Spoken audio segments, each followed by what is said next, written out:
Bonjour et bienvenue à vous, pèlerins du web. Aujourd'hui, on s'intéresse à l'arrivée dans la saga humaine de la période qu'on appelle le néolithique. C'est la période qui, après la sédentarisation, voit apparaître la domestication des plantes et pour commencer, celle des céréales.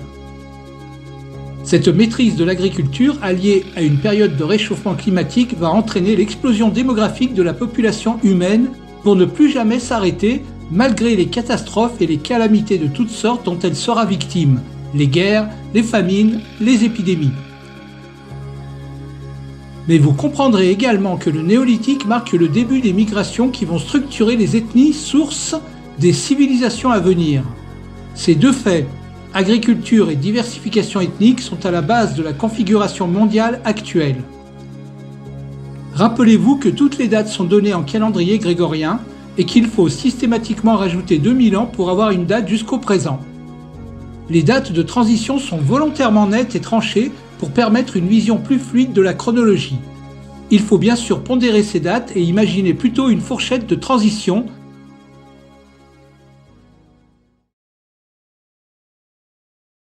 Moins 8000 est notre troisième date.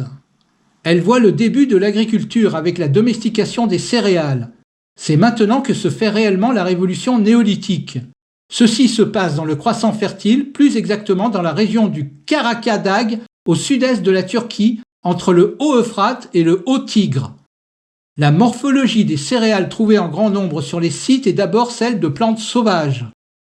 Un homme avec une faucille en silex est alors capable en 3 semaines de prendre, c'est encore de la cueillette, suffisamment de céréales pour nourrir sa famille pendant 1 an. Cela déjà change considérablement la perspective démographique, d'autant plus que les graines se conservent facilement.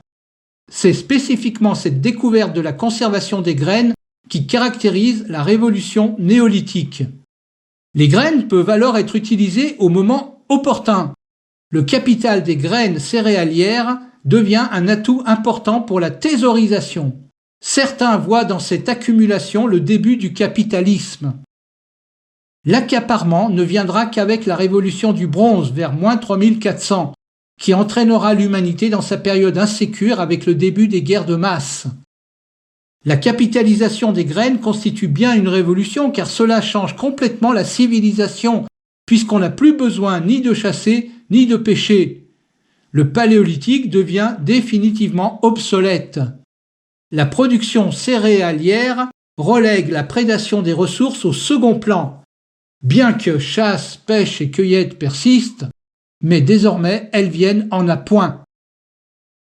Les semailles sont pour l'instant effectuées à partir des céréales sauvages, dont la cueillette demeure manifestement importante.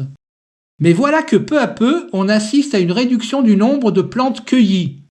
Cette réduction est compensée par une plus grande présence de plantes dites fondatrices de la domestication, comme le blé, l'orge, l'engrain, les lentilles, les pois. Puis apparaissent localement des plantes fondatrices inconnues précédemment, par exemple de l'orge à Jéricho, de la vesse à Djadé. La présence de plantes fondatrices de la domestication sur des sites situés hors des régions où elles poussent à l'état naturel indique pour le moins qu'elles ont été plantées et arrosées. En même temps, on constate l'apparition d'une quantité importante de mauvaises herbes. Or, les mauvaises herbes poussent en général dans les champs cultivés. On voit également que la taille des grains augmente, ce qui est vu comme un indice de domestication.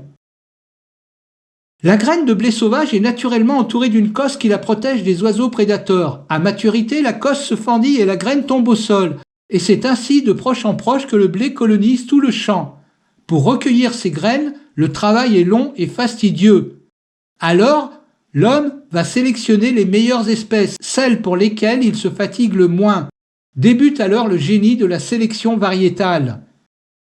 La sélection variétale va faire émerger des plantes pluriploïdes de grande vigueur hybride car la nouvelle espèce possède les atouts des 2 espèces mères hybridées. Avec la technologie de la greffe, on peut alors véritablement parler d'agriculture.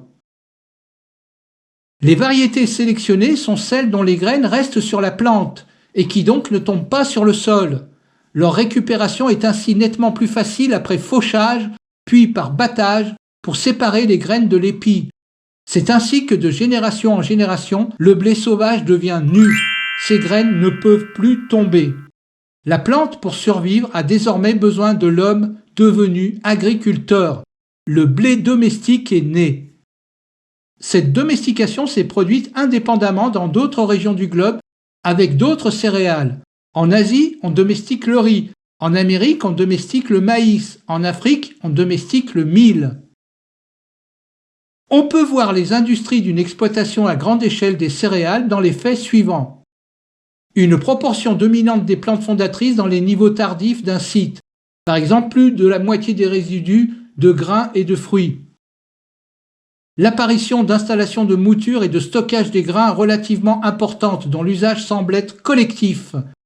La balle des céréales, c'est-à-dire l'ensemble des glumes et glumelles qui renferment le grain, est massive, ce qui suppose une nouvelle fois des récoltes importantes. Et enfin, en lien avec les structures de stockage, la présence de rongeurs commensaux sont clairement identifiés. À côté de l'agriculture, moins 8000 voit aussi le début de l'élevage avec la domestication des animaux en Anatolie, moutons, porcs, chèvres et bovins taurins, à partir de leur équivalent sauvage. Vers moins 6000, dans le croissant fertile, de nouveaux porcs ont été domestiqués à partir de sangliers génétiquement différents de ceux trouvés antérieurement. Vers moins 5500, des zébus à bosse ont été domestiqués dans ce qui est aujourd'hui le Baloutchistan au Pakistan. Vers moins 3500, juste avant l'avènement de l'âge du bronze, le cheval est domestiqué dans la steppe d'Asie centrale. Vers moins 2000, c'est au tour du poulet d'Asie du Sud-Est d'être domestiqué. Ces domestications animales sont certes avantageuses contre les famines, mais elles génèrent un inconvénient important, les épidémies, les zoonoses. C'est le cas des grippes porcines et des grippes aviaires. L'homme mettra un certain temps à en comprendre leurs origines. Le cas du mouton. Ovis aries est un animal domestique, un mammifère herbivore ruminant appartenant au genre Ovis, les ovins, de la sous-famille des caprinés, dans la grande famille des bovidés. Comme tous les ruminants, les moutons sont des ongulés marchant sur deux doigts. Dans le langage courant, les moutons désignent un ensemble où la femelle est la brebis et le mâle le bélier, tandis que le jeune mâle est un agneau et la jeune femelle une agnelle. Le mouton est l'un des premiers animaux à avoir été domestiqué. Il est élevé pour son lait avec lequel on fabrique du fromage pour le conserver, pour sa viande avec laquelle on se nourrit, pour sa peau avec laquelle est préparé un cuir appelé basane, et pour sa laine avec laquelle on confectionne des habits. La laine de mouton est la fibre d'origine animale la plus utilisée, loin devant le cuir des autres peaux de bête. La domestication d'Ovis aries se fait à partir de moutons sauvages, Ovis orientalis, originaires du Moyen-Orient, et sans doute plus précisément du sud-est de l'Anatolie ou encore du Zagros. Le mouton est l'animal clé dans l'histoire de l'agriculture. Il a profondément marqué la culture humaine.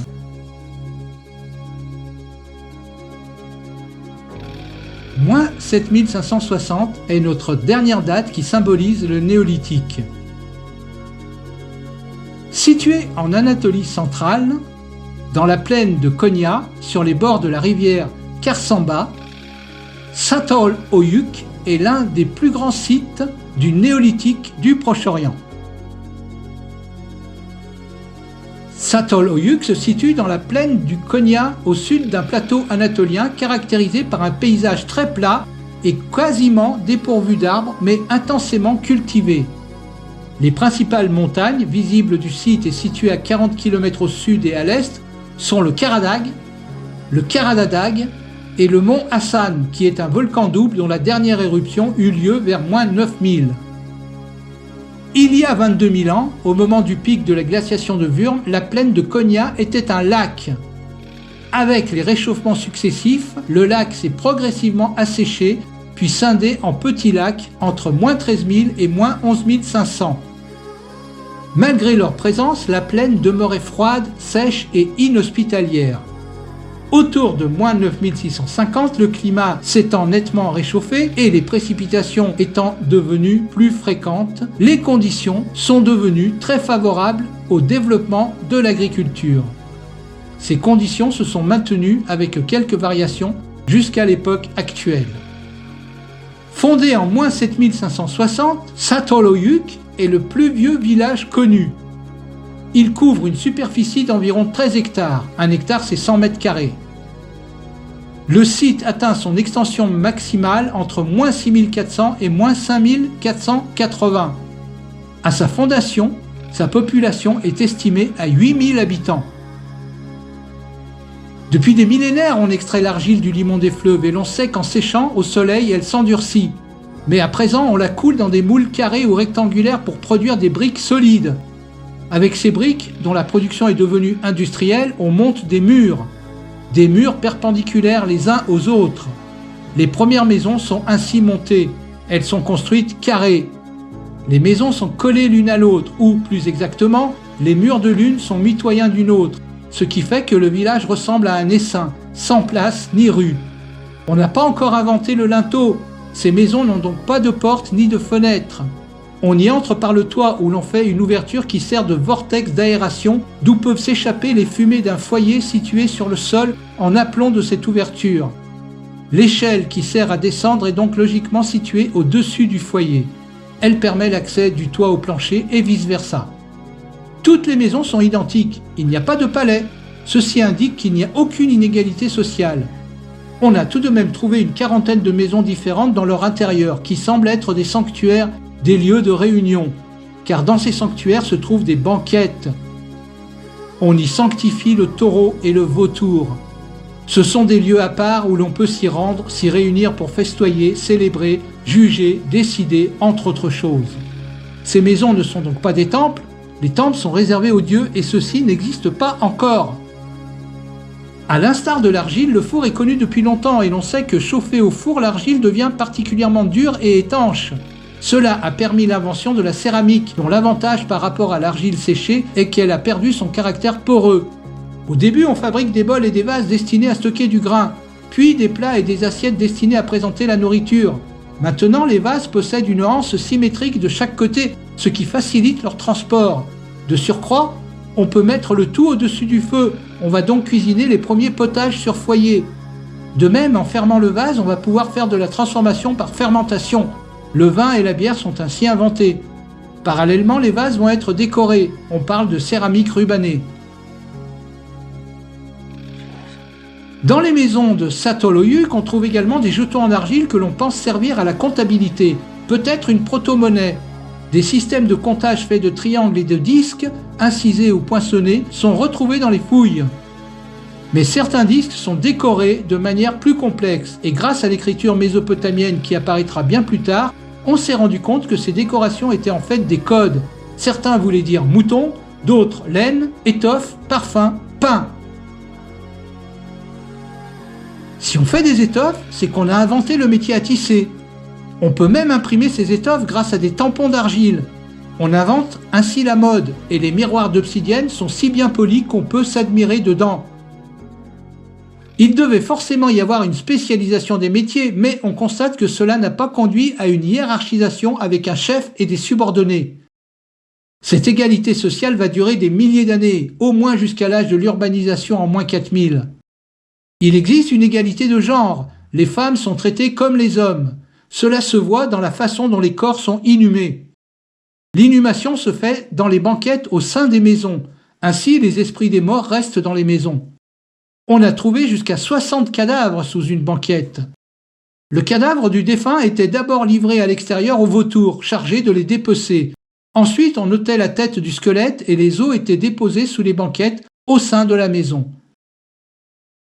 Ainsi, à Çatalhöyük, il n'y a pas de disparité sociale, mais uniquement des spécialisations. Les hommes se spécialisent dans la chasse, habillés en peau de léopard et armés d'arcs, tandis que les femmes se spécialisent dans l'agriculture.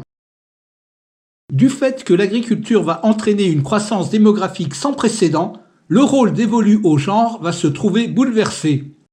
On fait remarquer que la natalité entraîne une baisse de l'espérance de vie féminine car l'accouchement a toujours été un risque souvent vital pour la femme. Peu de femmes arrivent à la ménopause. Leur espérance de vie ne dépasse guère 36 ans. Jusqu'au développement de l'agriculture, les femmes allaient à la chasse avec les hommes. Seules les femmes enceintes et jusqu'à ce que l'enfant soit en âge de marcher convenablement, vers 3 à 4 ans, restaient au foyer. Les améliorations du confort de vie liées à la production agricole ayant entraîné une hausse considérable de la natalité, les femmes ont laissé aux hommes la pratique de la chasse. Elles se sont tournées vers la pratique agricole, plus proche du lieu d'habitat, où elles peuvent garder un œil sur les jeunes enfants. Nous ne sommes plus très loin des conceptions civilisationnelles modernes. Bientôt, dans une paire de millénaires, la civilisation va produire son côté urbain, avec des conséquences inconnues jusqu'alors. Constitution d'élite, généralement guerrière, rarement marchande, et donc de subordonnés, voire de castes d'esclaves.